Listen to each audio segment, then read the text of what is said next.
It began on an ordinary night in the Bronx. 16-year-old Kalief Browder wasn't thinking about crime or jail or justice. He was just walking home with a friend after a party, laughing the way teenagers do when the night still feels wide open. The streets were quiet, the city humming low in the background. And then the hum broke. Headlights. A squad car slowed. Then another.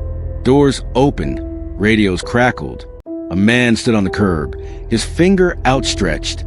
His words cut the air in half. Those two, they stole my backpack. Kalief froze. He blinked, almost in disbelief. A backpack? He didn't have a backpack. He hadn't stolen anything.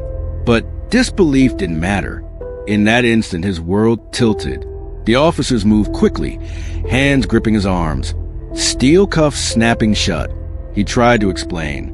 He begged them to listen. I didn't do anything. You've got the wrong person. But the wheels were already in motion, and once they began turning, there was no stopping them. The accusation was flimsy from the start. The so-called victim couldn't even keep his story straight. First, he said the theft happened weeks ago. Then he insisted it was recent. No backpack was ever found. No witnesses. No proof. Yet, none of that mattered. Kalief Browder was now just another black teenager in the system. And the system is not built for doubt. At the precinct, the charges sounded heavier than the accusation itself. Robbery, assault, grand larceny. Kalief's heart dropped. A stolen backpack had turned into crimes that could swallow his future whole. Bail was set at $3,000. To his family, struggling in the Bronx, that sum might as well have been a mountain made of stone. They didn't have it. They couldn't raise it. And so at just 16, Kalief was shipped off to a place that had destroyed grown men many times over. Rikers Island. The name alone carried a chill.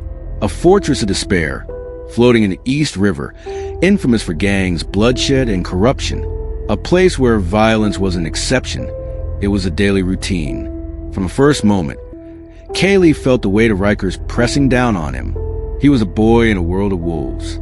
Guards didn't protect. They punished. Inmates didn't see children. They saw prey.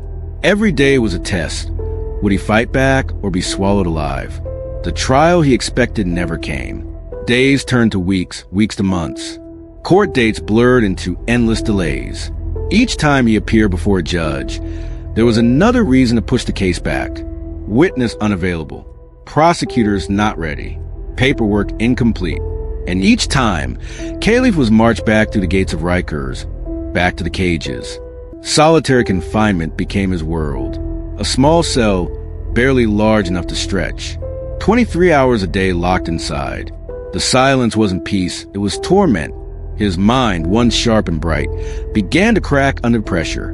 He replayed the night of his arrest over and over, as if solving the riddle of that backpack could undo everything. He talked to himself. He fought invisible battles.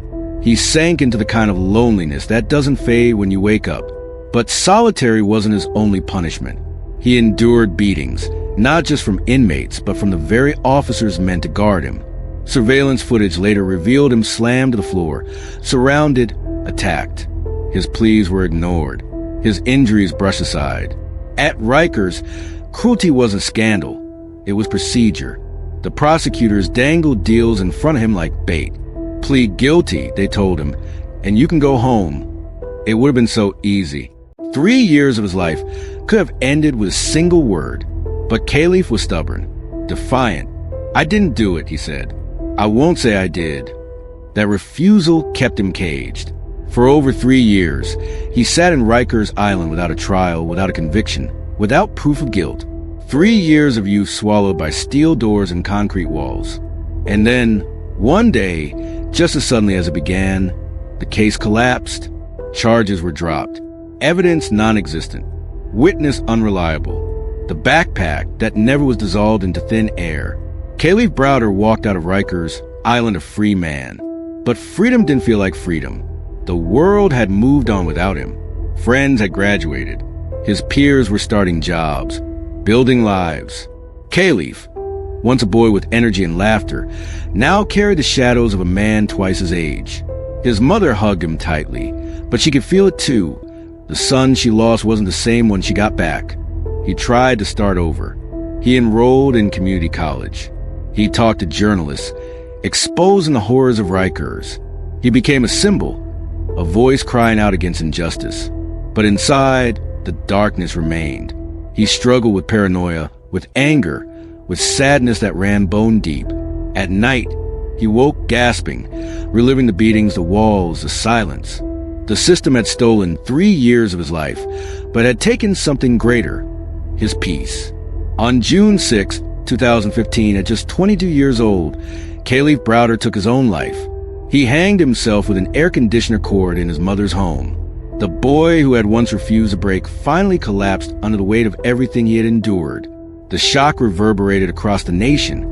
News outlets told his story. Politicians invoked his name. President Obama himself cited Kalief when announcing reforms to limit solitary confinement for juveniles. Documentaries followed, shining light on the brutality of Rikers and the injustice of a bail system that cages the poor. But all of it came too late. Kalief Browder was gone, and the question his life left behind still lingers. How many others are trapped in that same machine, faceless and voiceless, waiting for trials that may never come? How many more sit in cells for crimes they never committed, their futures held hostage by bail they cannot afford? Kalief Browder's story was never really about a backpack.